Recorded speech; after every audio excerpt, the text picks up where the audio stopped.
bagay pa yan po. Dito ba? Dito ka? Opo.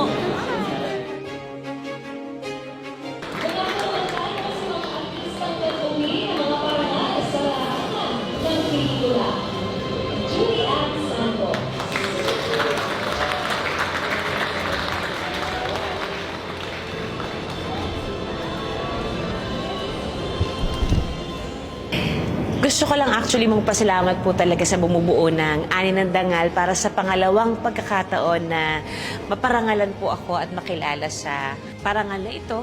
2 years after Espantajo, bit-bit ko pa rin ang lahat ng mga privileges or lahat ng mga nakuha kong parangal from 2 years ago pa. Maaabot pa pala ng 2026. I am also grateful na kahit paano nabitbit ko ang Pilipinas na parangalan at nakilala ang Pilipinas lalo ng dahil sa mga proyekto, hindi lang sa pagiging artista. Kasama ko na parangalan ang maraming tao ng sining, architects, singers and dancers, writers, directors.